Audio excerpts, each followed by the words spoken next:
줌 기자회견에 오신 여러분을 환영합니다. 저는 에스닉 미디어 서비스의 디렉터인 샌디 클로스입니다. 오늘의 브리핑을 리더십 컨퍼런스 on Civil and Human Rights, 민권 및 인권을 위한 리더십 컨퍼런스와 함께 공동 주최하게 되어 영광입니다. 오늘의 주제는 투표권을 보호하기 위한 투쟁입니다. 일부에서는 이를 우리 시대의 민권 문제라고 부릅니다. 수요일에 공화당이 주도하는 19개 주가 제한적인 새로운 투표법을 통과시켰음에도 불구하고 공화당은 의사 진행 방해인 필리버스터를 이용하여 존 L. 루이스 투표권 향상법에 대한 토론을 차단했습니다. 오늘 우리 연사는 특히 소수민족 유권자의 위태로운 상황에 대해 그리고 현 시점에서 투쟁이 어디로 향할 것인지 의사 진행 방해인 필리버스터 개혁을 위해 법원 및 9명의 공화당 상원의원들을 설득해서 민주당에 동의하도록 하기 위해 어떻게 더 많은 노력을 기울이는 것에 대해 기자님들에게 업데이트할 것입니다. 연사로는 LCCR의 임시대표이며 CEO인 웨데 핸더슨, 그리고 브레난 센터 포 저스티스의 민주주의 프로그램 이사 대행인 션 모랄레스 도열, 네티브 아메리칸 라이츠 펀드, 아메리칸 원주민 권리기금의 변호사인 제클린 드 리온, 그리고 아시안 아메리칸스 어드밴싱 저스티스, 정의를 발전시키는 아시아계 미국인을 위한 정의구현 단체인 AAJC의 이기자큐티브 디렉터인 존 양이 나와 계십니다. 기자 여러분, 질문은 채팅창에 입력해 주시고 연사 여러분들은 한국어, 스페인어, 북경어로 동시 통역하고 있는 통역사들을 위해 저처럼 천천히 말씀해 주시면 고맙겠습니다. 저희가 이제 저희 첫 번째 연사님을 소개하겠습니다. 웨이드 핸더슨님입니다. 이분께서는 또 그분의 그 사무실을 에스닉 미디어하고 2007년부터 문을 활짝 열어주셨습니다. 제가 잊을 수가 없습니다. 그때 정말 고맙게 생각을 합니다. 안녕하십니까 여러분. 샌디가 말했듯이 저 이름은 웨이디 핸더슨입니다.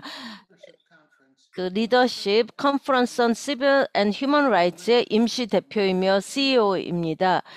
지금 200개의 전국의 그 단체들이 속해 있습니다. 아주 미국의 그런 민주주의를 개선하기 위한 그 단체들인데요. 샌디 클로스와 에스닉 미디어에게 진심으로 감사드립니다. 샌디는 정말 오랫동안의 저희 친구입니다. 오래전부터 알고 지냈습니다. 저는 그분의 일을 진정 존중하고 있습니다. 이 자리에 있게 되어 큰 영광입니다. 지금 이 토론은 상당히 중요한 것입니다. 그 일반적인 것보다 훨씬 더 중요한데요. 민주주의가 지금 위태로운 상황에 놓여 있습니다. 미국에 너무나 많은 사람들이 이 위험한 상태를 인지 못하고 있습니다.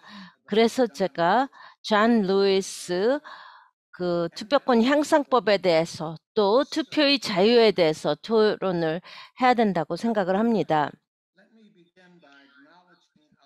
그리고 또 그 상원의원에서 이번 주 수요일에 그 제한적인 새로운 투표법을 통과했던 것에 대해서 상당히 큰 실망을 하고 있습니다. 그리고 또 제가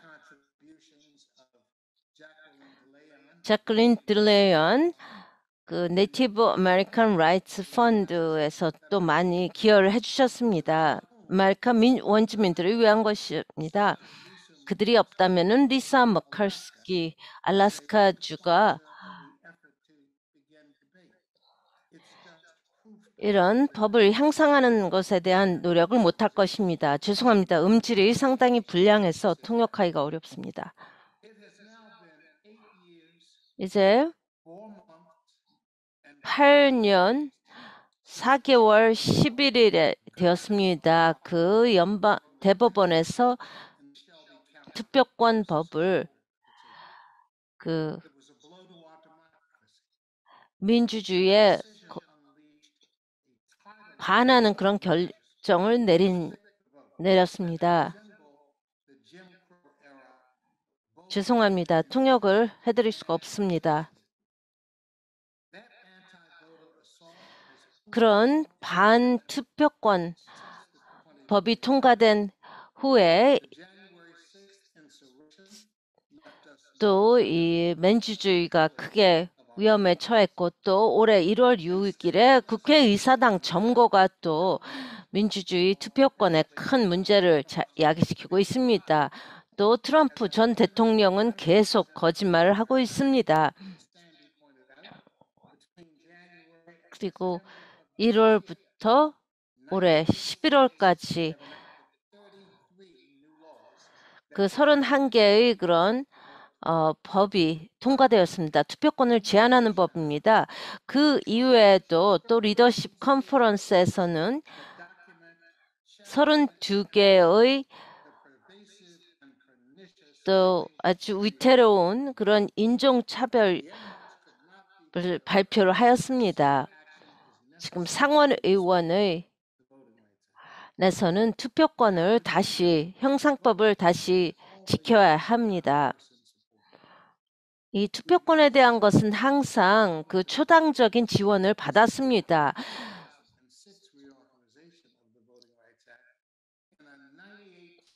그리고 현재의 13명의 그 의원들과 같이 지금 이 법을 동의를 하지 못합니다. 지금은 너무나 당파적인 지금 투쟁이 일어나고 있습니다. 이 투표권에 대해서는 항상 초당적이었는데 현재는 그런 상황이 아닙니다. 그 링컨 당은 지금 두려움에 가득 찬 공화당이 되었습니다. 그리고 미국인의 가치를 반하는 결정을 계속 내리고 있습니다. 그리고 근본적인 우리 헌법에 있는 권리를 차단하고 있습니다. 모든 사람들이 투표를 하고 모든 사람들이 목소리를 들어야 합니다. 계속 그 위태로운 상황인데 이는 우리 민주주의를 보호하기 위해서 계속 노력을 해야만 합니다.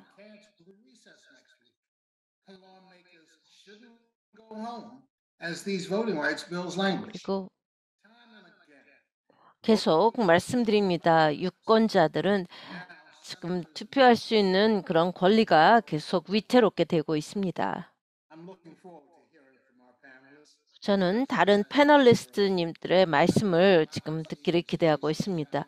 지금 민주주의가 과거 어느 때보다 더 위태로운 상황에 놓여 있습니다. 오늘 이렇게 자리를 같이 해주셔서 감사합니다. 샌디에게 마이크를 넘기겠습니다. 감사합니다, 미스터 핸더슨. 그 채팅창에 질문으로 가겠습니다. 헨리에타 버로의 질문부터 시작하겠습니다.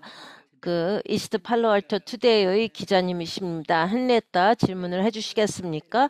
샌디 감사합니다. 미스터 핸더슨, 지금 그 투표권 법이 완전히 그런 바뀌었다고 했는데 구체적으로 이 법이 어떤 영향을 미치는지 좀 말씀해 주십시오. 1965년의 투표권 법은요,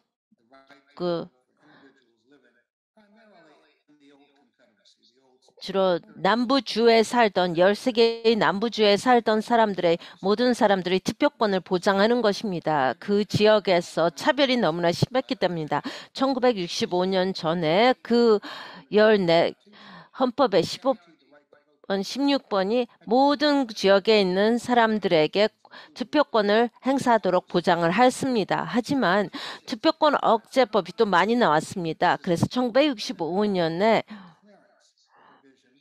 지금 그 법무부에서 그런 주에 13개의 남부주에 차별이 너무 심했기 때문에 그 법을 바뀌었습니다. 그게 투표권법의 5번에 들어가는 것인데요. 하지만 5번 섹션이 있는 그런 남부주에서는 또 공식이 있었습니다. 어떤 주가 거기에 해당이 되는지 그 공식은 또 계속 이 1965년에 투표권법이 제정되기 전에 많은 시사 공식이 있었는데 2013년에 어떤 주가 거기에 포함되는 것이 나왔습니다. 그것이 너무 오래되었다고 했습니다. 그래서 개혁이 필요하다고 했습니다. 그래서 그 공식을 없앴습니다. 그 주의 권리를 우리가 보호하지 못한다고 없앴습니다. 그래서 지금 투표권 법에서 보장하는 권리가 크게 문제시되었던 것입니다. 또 다른 그 사항이 있는데요. 2번 조항에 그거는 소송 사건에 관한 것입니다. 이게 그 법무부에서 하는 것이고 하지만 2번을 통해서 많은 민권단체들이 이런 그 전국적인 주에서 그런 차별 관행을 펼치는 주를 대상으로 소송을 걸지 못하게 했습니다. 그 조항은 또한 지난 여름에 또 러비치 대 아리조나 민주당에 대해서 또 지금 그 이 투표권법이 이제는 그게 이름만 남은 것이었습니다. 왜냐하면 그 공식이 이루어지지 않기 때문에 5번 조항이 그 안에서 지금 더 작용을 발휘하지 못하고 있습니다. 그리고 또 새로운 공식을 채택하려고 하는데요. 그래서 그런 많은 단체들은요. 멕시칸 아메리칸 시빌 리버티 펀드 또 ACLU 뭐 그런 단체에서 연구를 실시했습니다. 이런 새로운 것이 반드시 필요하다고 했습니다. 제가 말씀드린 13개의 보고서에는요. 그게 리더십 컨퍼런스 웹사이트에 있습니다. 아주 간단히 설명을 하고 있습니다. 이 개별 주의 그런 주에서 계속 그 주민들의 대상으로 차별을 하고 있는데 어떻게 되는지요. 2013년에 아주 중요한 그런 법이 통과되고 또 이런 차별하는 주에서 더 힘이 생기게 되었습니다. 캐롤라이나 주에서는 이것은 바로 흑인들을 그런 겨냥하는 것이라고 했습니다. 거기에 대한 저희 답은 잔 루이스 법을 업데이트할 수가 있습니다. 하지만 그런 공화당 주도하는 주가 그게 필요가 없다고 한다면은 지금 문제가 심각합니다.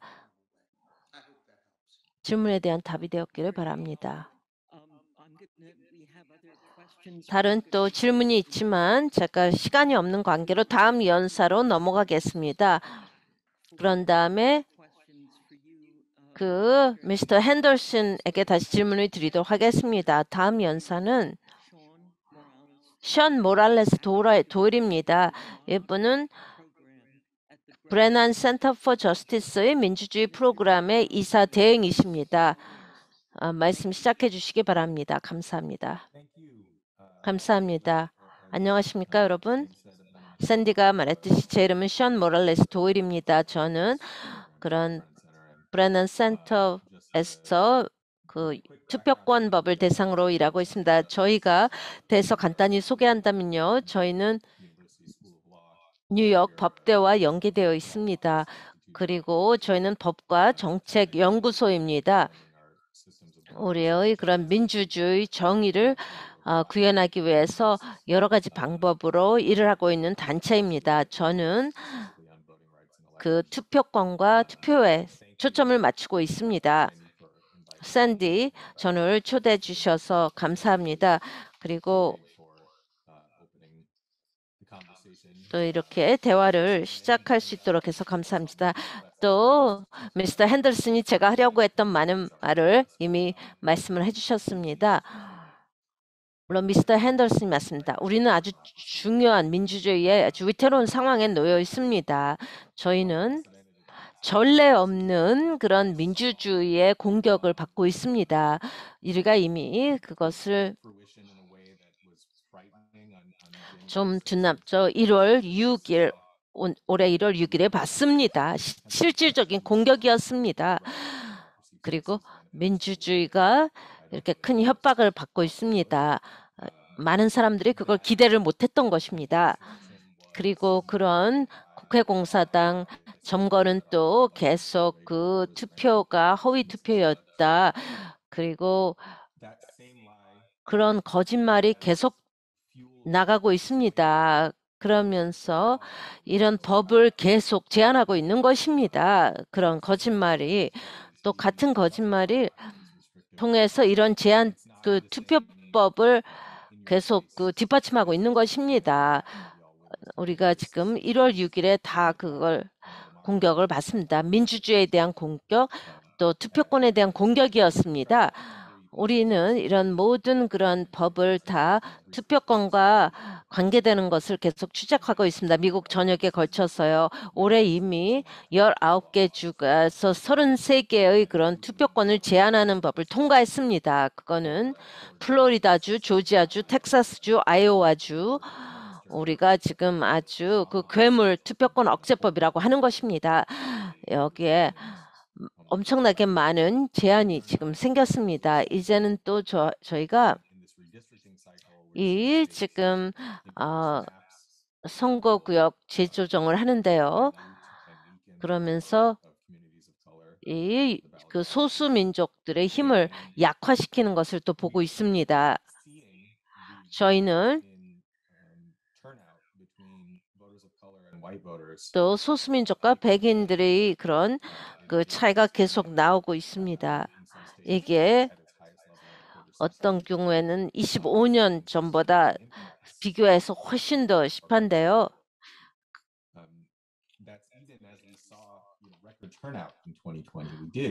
우리가 2020년에 봤습니다. 지금 정치적인 현실 때문에 많은 사람들이 이렇게 투표를 했는데요. 그렇다 해도 큰 차이가 나오고 있습니다. 백인 유권자와 또 소수민족 유권자 간에 또 선거구 획정도 위태해지고 있습니다. 저희는 이런 공격을 당하고 있는데 이걸 과거보다 싸울 수 있는 그런 툴이 줄어들었습니다. 왜냐하면 쉘비 대 카운티 법이고요.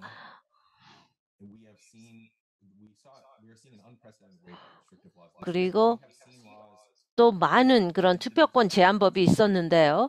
또 지난 10년 동안 많이 소개가 되었습니다. 그래서 전국적으로 많은 주에서 투표하기가 더 어려워진 것입니다. 지금 또 올해 그게 아주 최악의 상태로 되었습니다. 투표권법이 더 약화되었는데요. 그래서 올해 7월에 나왔던 법 때문입니다. 그것은 투표권을 옹호하는 사람들이 지금 쉘비 카운티 결정 때문에 더 싸울 수가 없습니다. 또 연방 법원은 종종 그 투표권을 위한 투쟁에 대해서 우리에게 불리하게 결정을 내리고 있습니다. 그게 두 개의 그 큰 결정뿐만이 아니라 또 많은 법이 이렇게 나왔습니다. 연방법은 우리에게 이걸 하는데 또 위험할 수가 있습니다. 저희는 계속 그걸 할 것입니다. 브레넌 센터는 지금 또 텍사스 법과 또 계속 싸우고 있고요. 하지만 과거보다 이런 투표권을 위한 투쟁에 대한 툴이 줄었다는 것을 말씀드립니다. 그러면 지금 이 시점에서 뭘 할 수 있겠습니까? 그래서 지금 모든 사람들이 의회를 주시하고 있습니다. 하원, 상원. 그리고 법안이 이런 법을 통과시킬 수 있는데요. 우리를 올바른 방향으로 나가도록 할 수가 있습니다. 이런 제한적인 투표권법에 대해서 이거는 잔 루이스 투표권 향상법이고요. 또 투표권법입니다.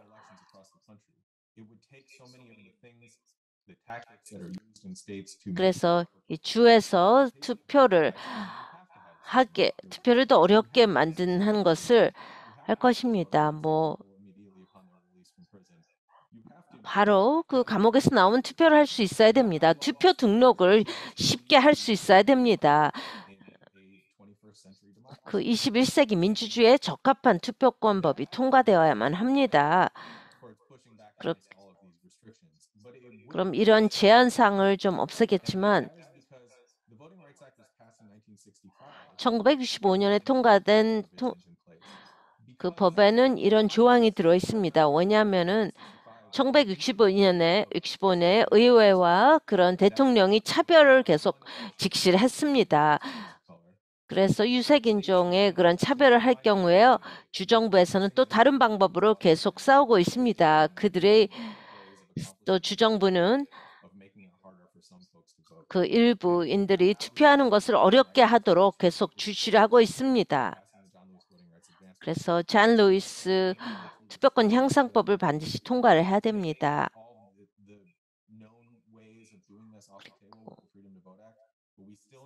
우리는 투표권 자유법을 계속하고 지금 1965년에서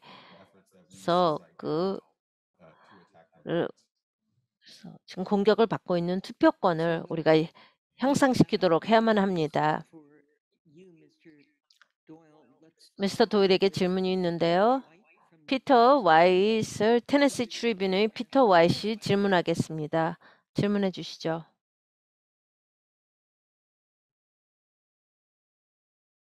Hi.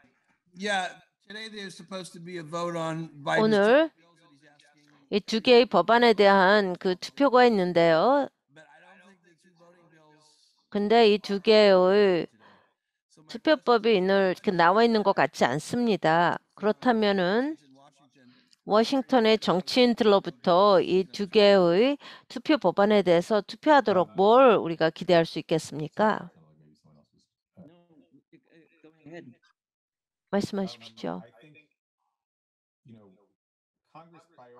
제 생각에 의회는 이 두 개의 법을 상원의원법, 하원의원법 이렇게 합니다. 이게 우선순위라는 것을 알고 있습니다. 그래서 어떤 면으로는 이걸 우선순위로 처리를 하고 있는데요. 하지만 그들은 계속 이걸 우선순위로 만들어야 됩니다. 저희가 이번 주에 초에 봤던 것은 잔 루이스 표권법에 대한 것이 이게 상원의원에서 실패가 됐습니다. 한 당은 이거 토론을 원하지도 않았습니다. 상당히 중요한 법인데요. 저희가 그 실패를 봤습니다. 그러면서 명확하게 지금 뭐가 필요한지 이게 이제 결승선까지 가기까지 지금 상원의원들이 그들이 필요한 행동을 취해야 됩니다. 그래서 이거는 허용이 안 됩니다. 지금 두 개의 법이 지금 필요합니다. 토론 대상이 되고 있지도 않습니다. 왜냐하면은 그 공화당에서 그걸 반대하기 때문입니다. 또 하원의원에서는 지원을 하고 있습니다. 그래서 공화당 이 상원의원에서 이걸 통과시키기 위해서 필요한 일을 다 해야 됩니다. 수니타 소랍제 질문이 있습니다. 이 질문은 미스터 핸더슨이나 미스터 도웰한테 갈 수 있는데 질문하시겠습니까? 두 분께 하고 싶습니다. 가장 그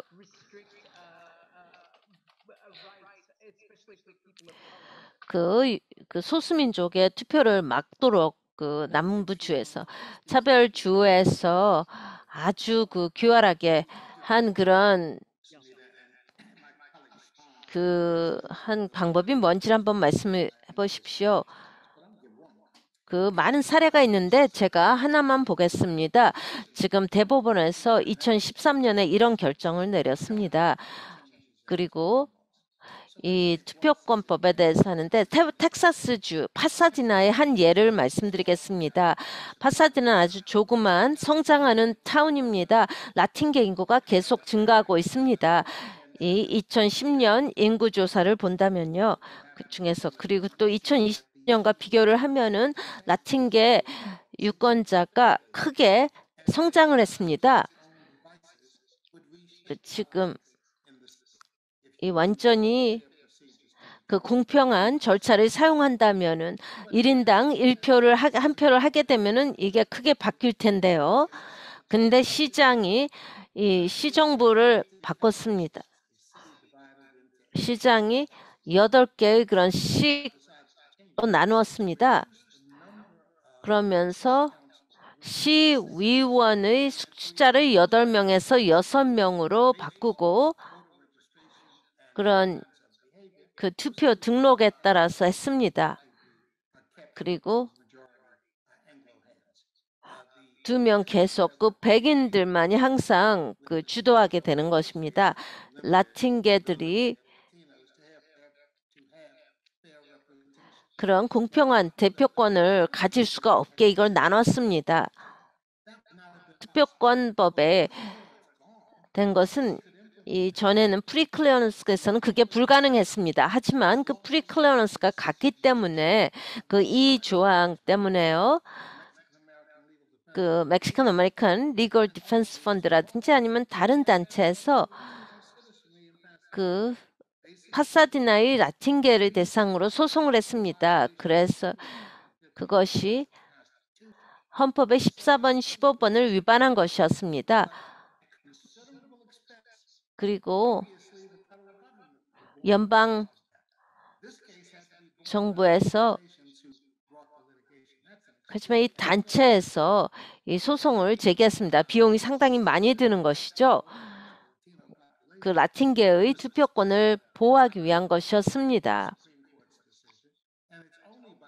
그리고 그런 법을 바꿔야만 그런 게 그 소수민족 그 투표권을 보장할 수 있는 것입니다.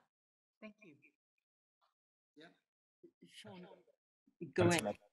I was also just hoping to add to Sunita's question. 또 수니타의 질문에 대해서 첨언하다면 얼마나 더 많은 주에서 이런 투표권 제한법을 통과할 것으로 예상을 합니다. 19개를 말씀을 하셨는데 또 몇 개가 더 있을 거라고 봅니까? 11개라고. 근데 대부분의 그런 주 의회에서는요. 특별한 세션을 계속 회기를 가질 수가 있습니다. 정확하게 그 숫자가 뭐가 될지는 모르지만 대부분의 주의회에서는 올해는 끝났습니다. 하지만 그거는 올해만 얘기하는 것이죠.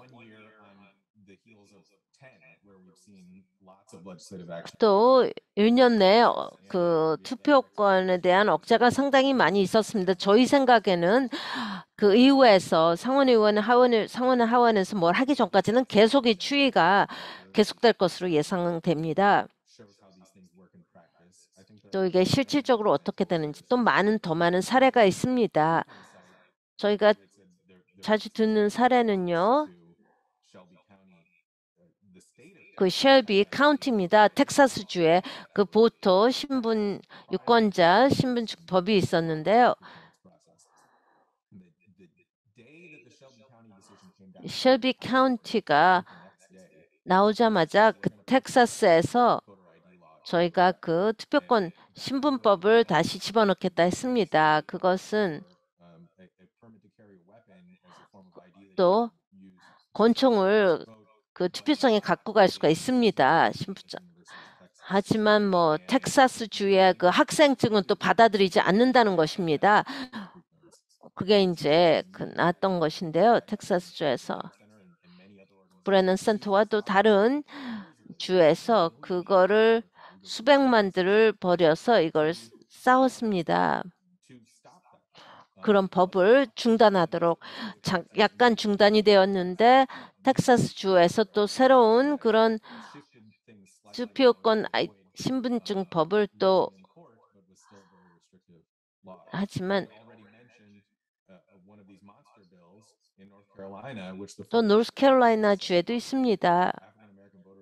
어떤 그 흑인에 대한 또 차별이었는데요. 그 사례가 너무나 많습니다. 제가 말씀드리고 싶은 것은 이 존 루이스 투표권 향상법에는 공식이 있었습니다. 제가 말씀드렸듯이 그 2014년에 대법원에서 그 없앤 법을 다시 그 복구하는 것입니다. 우리가 지금 25년 동안 각 주에서 이 법을 그 인종차별에 대해서 위반했는지 볼 것입니다. 10개 이상의 위반이 있고요. 그 한 주에는 또 15개의 위반이 있다면은 그 프리클리어런스로 커버가 되는 것입니다. 이게 좀 높죠. 15번에 그 법을 위반했다든지요. 아니면은 주 전반에 대한 것이면은 그러면은 여러 주가 그런 요구사항을 맞출 것입니다. 아주 많은 수의 위반을 한 주들이 있습니다.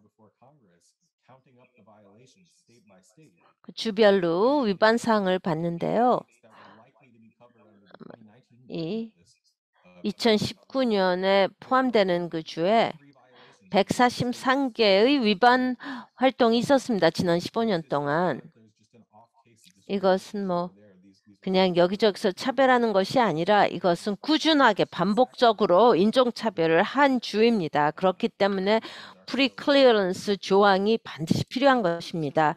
감사합니다. 그 사전 승인인데요. 제클린 델리온에게 가겠습니다. 이분은 네이티브 아메리칸 라이츠 펀드의 변호사입니다. 미스 델리온 이렇게 와주셔서 감사합니다. 말씀해 주시죠. 이런 기회를 제공해 주셔서 감사합니다. 또 웨이드와 션에게 감사를 드립니다.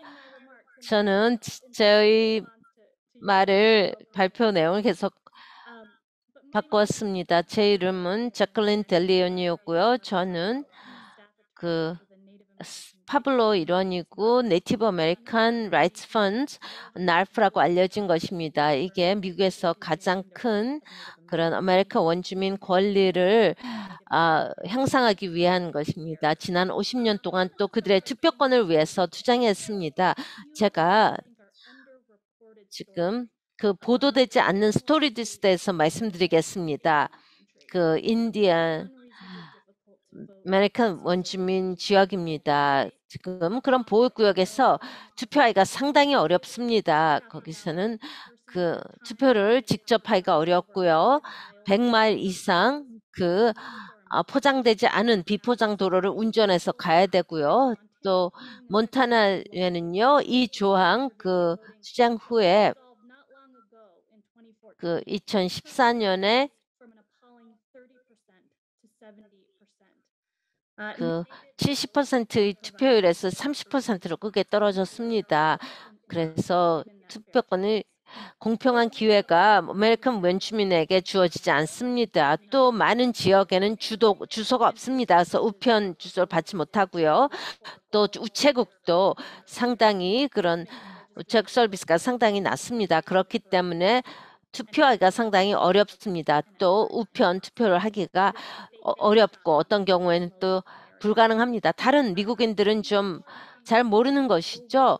또 하나는 그런 차별주의입니다. 그게 미국 아메리카 원주민들이 투표하고자 할 때요. 그 차별주가 너무나 많습니다. 왜냐하면 보호구역에 없기 때문에요. 작년에 일주 전에요. 그 폴트팩에 있는 데서 완전히 쿠클럭스 클란 회원으로 이겼습니다. 그 10월 30, 그 할로윈 때 또 이겼습니다. 그리고 또 그 아메리카 원주민에 대한 차별이 되고 있습니다. 2018년에 유타주가 그 아메리카 원주민을 후보 명단에서 그 투표지에서 제거를 했습니다. 그리고 제리맨더링 했고요. 또 아메리카 원주민이 후보가 되는 것을 두려워했습니다. 사우스 다코타는 그랬습니다. 그래서 그 닭 모이주는 장애 투표소였습니다. 그리고 저희가 성공적으로 또 저희 투표지를 또 세지 않았습니다. 몬타나에서는요. 그 민권에서는 의도적인 차별이 아메리카 원주민에 대해서 계속 이루어지고 있습니다. 몬타나도 그렇고. So the simple fact is we desperately need federal protections and voting rights reform in Indiana. 그래서 이게 저희는 어떤 역사적인 그런 보호가 필요합니다.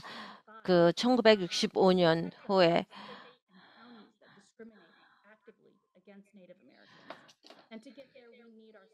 그래서 우리는 그런 스토리를 전해야 합니다. 우리는 아주 설득력이 있는 스토리가 있습니다. 그런 스토리가 계속 보도가 돼야 될 것입니다.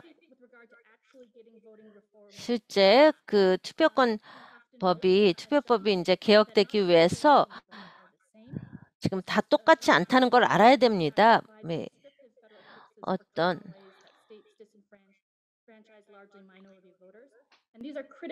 이거는 아주 중요한 법인데요. 이것이 반드시 통과되어야만 합니다. 존 루이스 법 또한 VRA도요. 나바라는 것이 있습니다. 거기에 투표권법을 업데이트하는 것인데요. 이것은 항상 초당적이었습니다. 상원과 하원에서 투표권법을 업데이트하면서 투표권자들이 그들의 권리가 보호받지 못하게 되는 것입니다. 그리고 계속 차별적인 활동이 나오는 것이고요. 또 투표권법의 이 조항은요. 지금 번합비치 했는데요.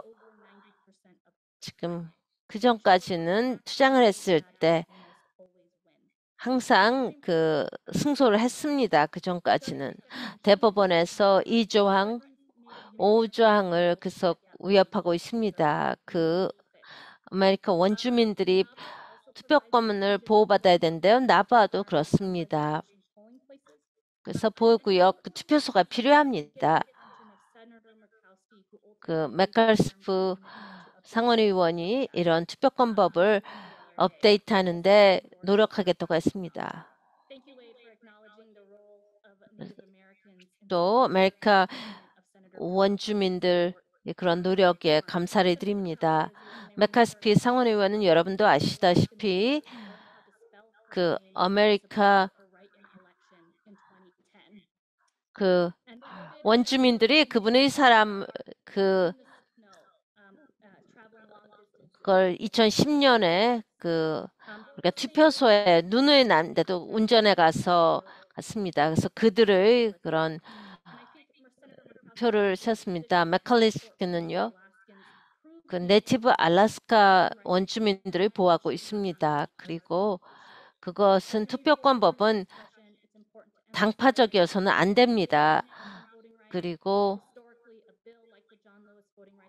또 존 루이스가 논란의 대상이 되지 않을 것입니다. 여기서 중요한 것은 이 대화를 완전히 바꿨습니다. 우리는 또한 이 투표권법은 민주주의 행동입니다. 초당파적이어야 됩니다. 그리고 투표권법의 그런 개혁을 동의하지 못하는 것은 이전에 입장을 번복하는 것입니다. 그런 것이 나와야만 됩니다.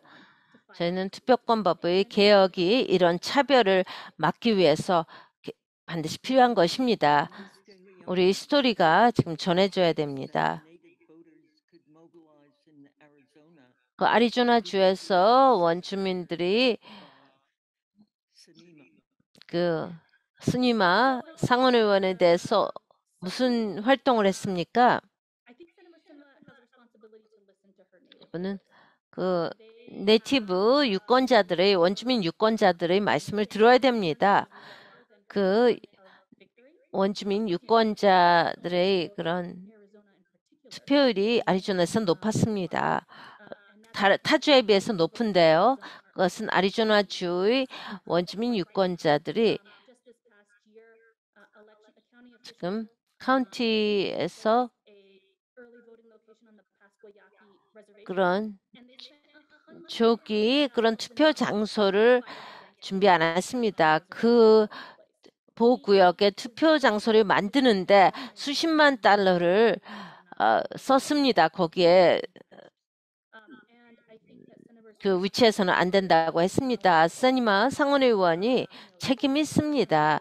이것은 지금 민권을 막는 그런 것이라는 걸 알아야 됩니다. 그리고 그 상원의원이 원주민 유권자들로 당선이 되었습니다.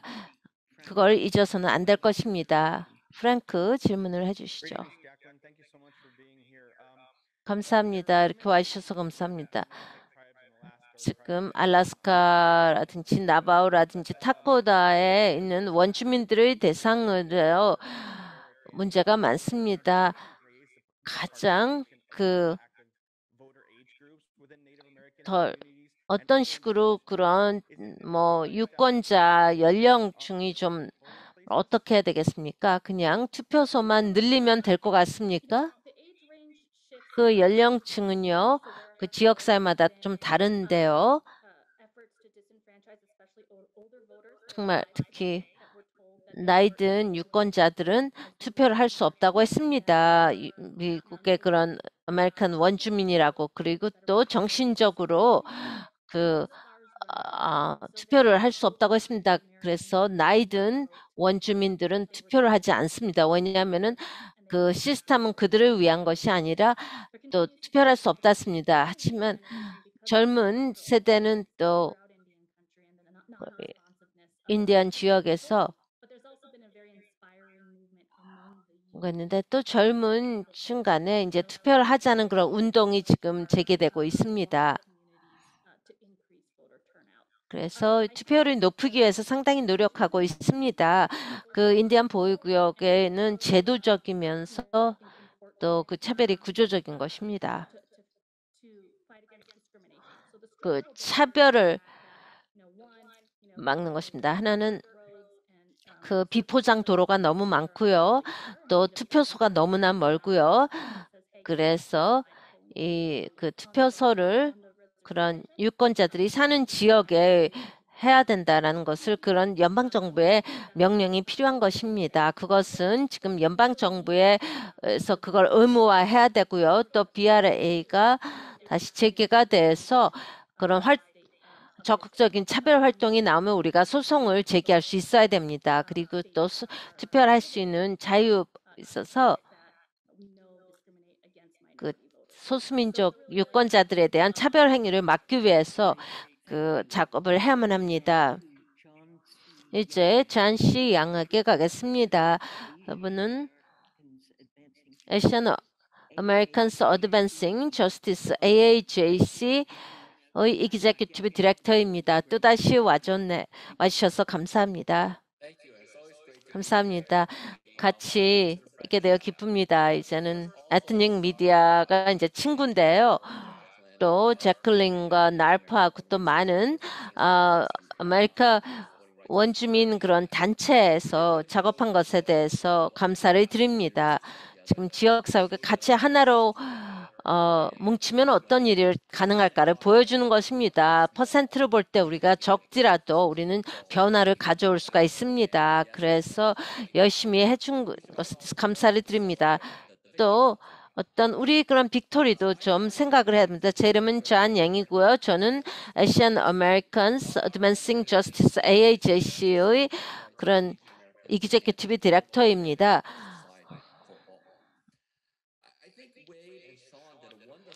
그 웨이드와 샨이 그 잔 루이스 투표권 향상법과 또 투표의 자유법에 대한 것을 잘 설명을 해주셨습니다. 근데 왜 이게 아시아계 미국인에게 영향을 미치나 보겠습니다. 이게 가장 미국에서의 새로운 어떤 시민이라고 하겠습니다. 1960년 은가를 보면은 전체 미국인의 0.5%였습니다. 2020년에는 7%가 되었습니다. 저희가 가장 빨리 성장하는 지역사회입니다. 그 2010년 이후 38%의 성장이 있었습니다. 그게 인구조사에서 보고 또 유권자의 등록에서 볼 수가 있습니다. 투표일에. 그래서 2020년에 저희는 그 20% 이상의 그런 투표율이 있었습니다. 2016년에 비해서요. 그리고 그 또 마진을 볼 수가 있습니다. 여기서 좀 조심을 해야 되는데요. 우리 지역 사회에서 조지아주와 또 아리조나주의 변화를 가져왔습니다. 저는 뭐 아시안 미국인들이 그런 승리에 다 덕분이 아니라는 것이 아니고 다 같이 일해서 나온 결과입니다. 우리 지역사회를 보호하기 위해서 한 일이죠. 그렇다면 이게 뭘 의미합니까? 아시아계 미국인에게는요. 이 투표권법이요. 우리는 또 장벽도 많이 받습니다. 우리가 이 투표할 수 있는데 여기서 자클린이 말씀하신 것을 얘기를 하겠습니다. 이것은 당파적인 것이 아닙니다. 모든 사람들이 시민들은 투표를 할 수 있는 권리가 있고 투표를 할 수 있는 기회가 주어져야 됩니다. 아주 효과적이고 효율적인 방법으로요. 제가 말씀드렸습니다. 투표를 할 수 있는 권리라고 했습니다. 특권이 아닙니다. 뭐 이게 그 민주주의 우리가 방해하는 게 우리 지역사는 상당히 다양합니다. 우리는 모든 정치성을 띠고 있습니다. 하지만 저희는 묻기에 모든 사람들의 목소리는 중요하다는 것입니다. 그래서 그들의 목소리를 내는 것이 중요합니다. 그렇기 때문에 그런 투표를 억압하려고 하는 것은 우리 지역사회의 문제를 자기하게 되는 것입니다. 이게 션이 얘기했던 것 같은데요. 그 보터 아이디와 관련해서 지금 이게 아시안 지역사회에 어떤 영향을 주는지 말씀드리면요. 보터 아이디 같은 투표권 그런 그 신분법이 어떻습니까? 그거를 텍사스에서 통과했을 때 텍사스 의회에서는 아시아계 미국인들은 또 발음하기 쉬운 미국 이름을 가져야 된다고 했습니다. 그게 뭘 의미합니까? 그 아시아계 미국인을 어떻게 봅니까? 우리의 이름 때문에 다른 그런 서구화된 이름에 비해서 덜 미국적이라는 것입니다. 그런 다음에 법이 어떻게 적용이 됩니까? 여러분이 보시는 것은요. 이민 지역사회에서요. 우리의 지역사회는 3분의 2가 이민자들입니다. 해외에서 태어난 것이죠. 우리의 그런 신분이 어떤지 압니다.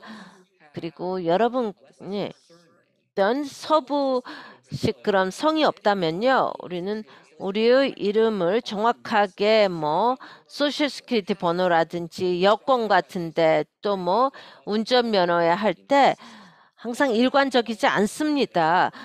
그래서 열심히 일하는 사람들이 또 있는데요. 지금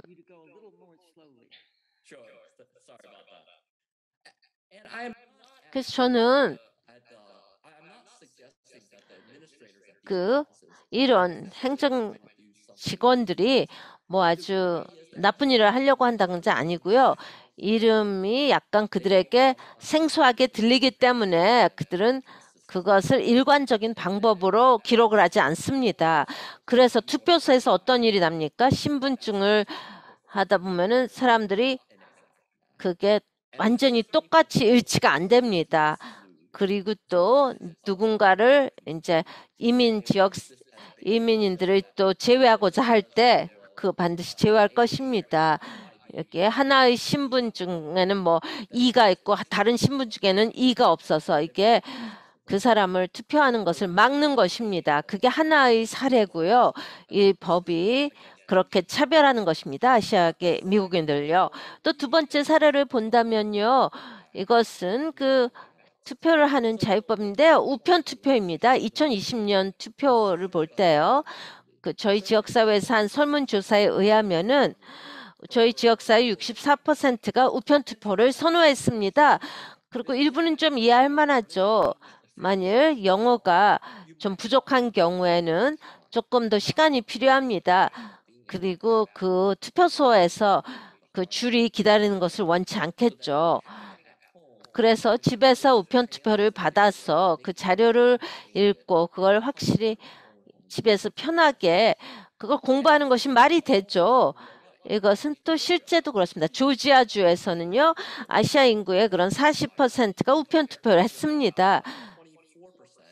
그리고 일반인은 그 우편 투표율이 26%였습니다. 조지아주에서는요. 아시안 아메리카의 34%가 우편 투표를 했습니다. 그런데 일반 그런 투표 유권자의 우편 투표는 24%였습니다. 그렇기 때문에 우편 투표가 중요합니다. 우편 투표를 통해서 우리 목소리가 지금 를 낼 수 있다는 것입니다. 이거는 이론적인 그런 문제가 아닙니다. 이것은 어떤 차별의 가능성이 아닙니다. 이것이 실제로 어떤 우리 지역사회에 큰 영향을 미친다는 것입니다. 마지막으로 말씀드리는 것은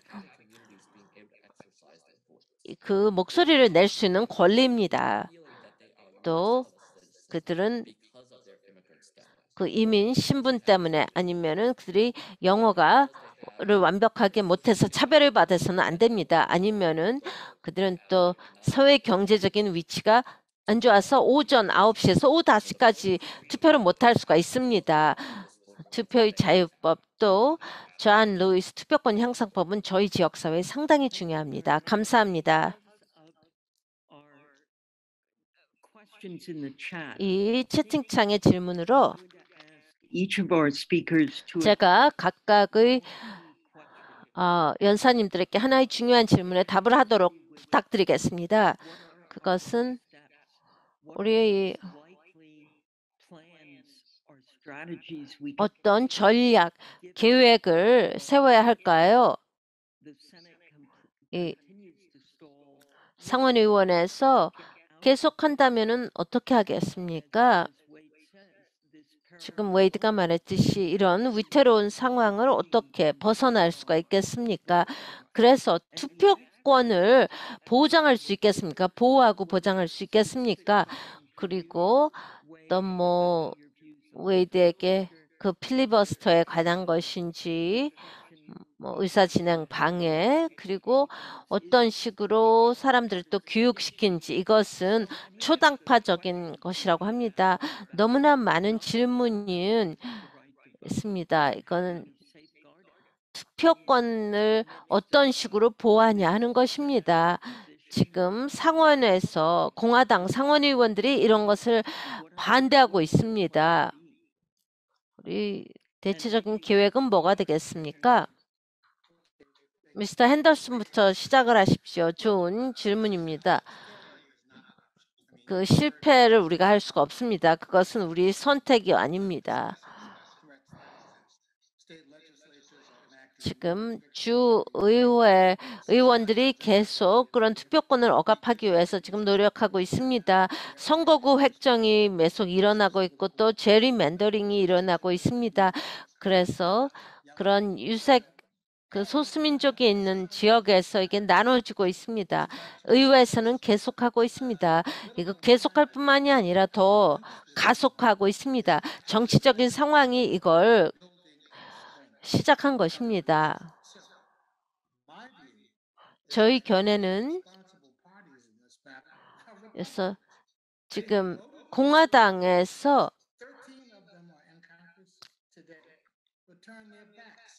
지금 그 투표권법에 그들이 동의를 해야만 됩니다. 이것은 당파적인 것이어서는 안 됩니다. 이런 것에 대해서 또 얘기하는 것까지 또 토론도 안 하고 있습니다. 텍사스를 보겠습니다. 그 잔 코너스는 그 당시 과거에는 투표권법에 통과를 했는데요. 이틀 전에는 안 했습니다. 그래서 법무부에서 그거를 도전 과제를 던졌는데요. 그 주 전반에서 투표권법을 막은 것이 상당히 많습니다. 파사디나 시를 얘기를 했습니다. 텍사스주에서 법을 바꿨습니다. 쉘비 카운티 결정이 나온 후로 바로 법을 바꿨습니다. 그리고 이런 문제는 지금 존재합니다. So he needs to be confronted with direct political heat from the constituents of his state. 그 주의 유권자들이 시민들이 또 이거를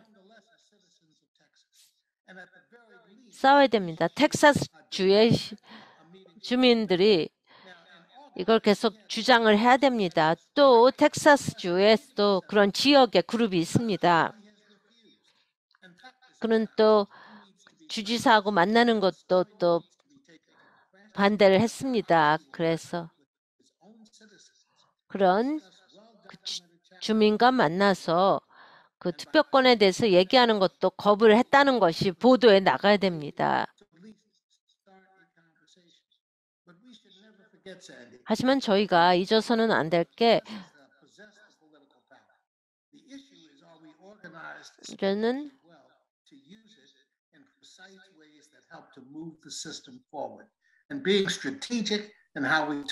우리가 어떤 식으로 그런 타겟팅을 하는지가 상당히 중요합니다.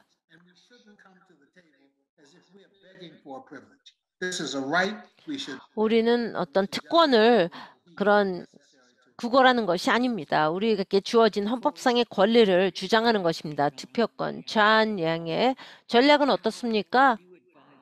어떻게 그 API 미디어가 많이 있는데요. 그 최고의 조언은 뭐가 되겠습니까? 이 미디어가 이런 노력을 하는 데 있어서 I think Wade is right that you have to demand accountability from the 그리고 그 책임감을 계속 가져야 됩니다. 이 정치인들. 어떤 식으로 이게 당파적인 이슈가 되어서는 안 되겠죠. 지금 지역사회에 어떤 영향이 맺혔습니까?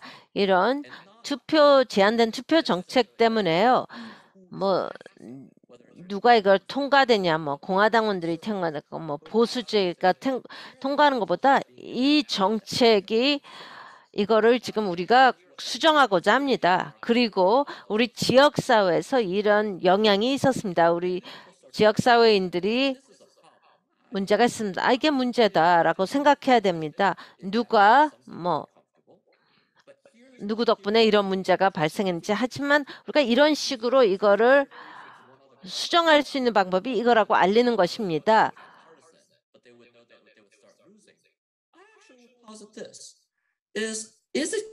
이게 그렇다면은 그들이 지금 유권자들이 더 많다면은 당연히 지겠습니까? 그렇게 생각하는 것입니까? 아니면 어떤 이슈에 대해서 민주당들이 항상 뭐 소수민족을 위한 것은 아니었죠. 이 정치가 변해서 했습니다. 이런 문제를 어떻게 보느냐에 따라서요. 그래서 큰 그림을 본다면은 큰 그림은 우리는 최대한 많은 사람들이 참여하는 그런 민주주의를 원한다는 것입니다. 그리고 가치의 이슈에 대해서 투표를 하는 것입니다. 우리 정책이 말이 된다 하는 것을 유권자들에게 설득을 시켜야 되는 것이죠. 미스터 모랄레스 도웰, 어떻게 우리가 모레 이렇게 그리겠습니다. 19개 주가 아니라 막 25개 주가 이렇게 된다면 어떻겠습니까? 그 브레넌의 견해는 어떻습니까?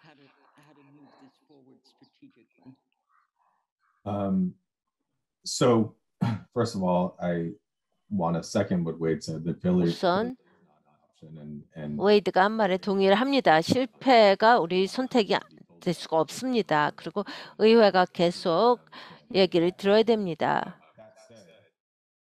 그런 면에서 저희는 이런 법에 대해서 지금 싸우는 것을 중단하지 않았습니다. 그리고 또 중단하지도 않을 것입니다. 제클린이 여러 사례를 말씀해 주셨는데요.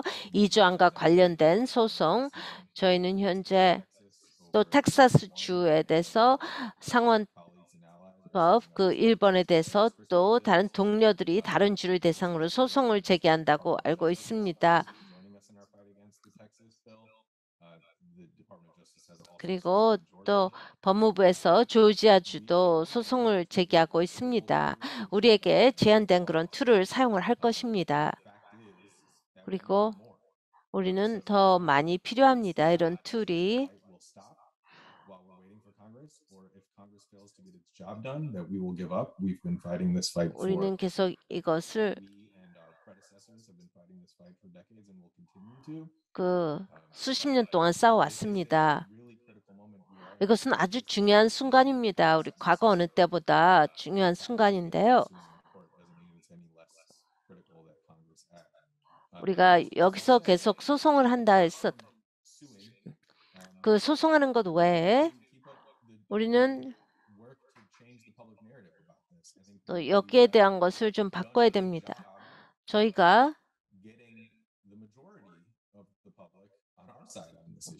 그 일반인들은 대부분이 저희를 원합니다. 이런 그런 모든 사람들이 투표할 수 있는 그런 민주주의를 원합니다. 잔이 얘기했듯이요. 그리고 또 투표권을 지금 상당히 가장 중요한 걸로 만들려고 하고 있습니다. 그래서 이 유권자들이 이걸 신경을 쓰는 것입니다. 그래서 지금 유권자들이 이걸 신경 쓴다는 것은 아닙니다. 저희가 19개의 그런 33개의 투표권 억제법을 봤습니다. 또 더 많은 주가 이걸 통과하려고 하는데요. 또 많은 주에서는 또 투표를 좀 더 쉽게 만들려고 하고 있습니다. 왜냐하면 유권자들이 신경 쓰는 것에 대해서 발맞춰 가기 때문에요. 그 일반 유권자들은 이런 거짓말을 동의하지 않고 그 많은 사람들이 참여하는 민주주의를 믿고 있습니다. 의회에서 어떤 행동이 이루어질 전까지 우리가 아무것도 안 하는 것이 아닙니다. 저희는 계속 싸울 것입니다. 지금 네 번째 답을 제클린 델리오노부터 듣겠습니다. 마지막 말씀해 주십시오. 우리가 2분 초과되었는데요. 2분으로 한정해서 말씀을 해주시면 고맙겠습니다. 감사합니다, 미스 델리온. 간단히 말씀드리겠습니다. 저희 동료들이 그 대부분의 전술을 다 다루었는데요. 제가 다시 한번 강조드리고 싶은 것은 지금 이 미국인들이 이것의 중요성을 아는 것이 중요합니다. 이런 투표권이. 그래서 그 압력은 계속 가야만 합니다.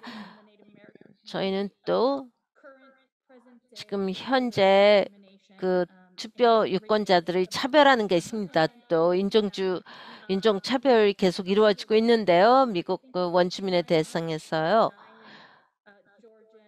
그런 조지아인들에게서 그 투표소에서 줄을 서서 기다리는 사람에게 물도 제공할 수 없다는 그런 법은 정말 말이 안 됩니다. 그리고 비포장 도로를 100마일 이상 운전해야 투표소에 갈 수 있다는 것도 큰 영향을 미칩니다. 아니면은 막 닭장에서 또 닭장이 투표소가 되는 게 또 말이 안 되죠.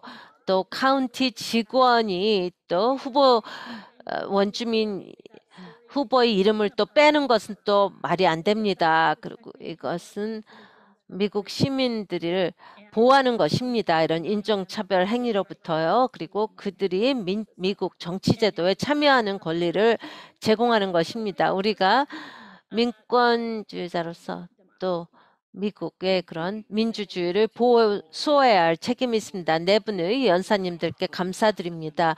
아주 중요한 세미나를 해주셔서 감사합니다. 이것이 계속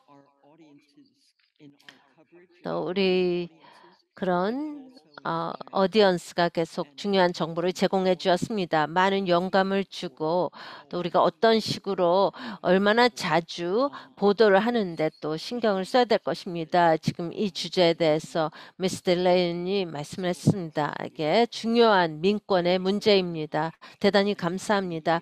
또 기자 여러분 진심으로 감사드립니다. 이 컨퍼런스를 여기서 끝내겠습니다.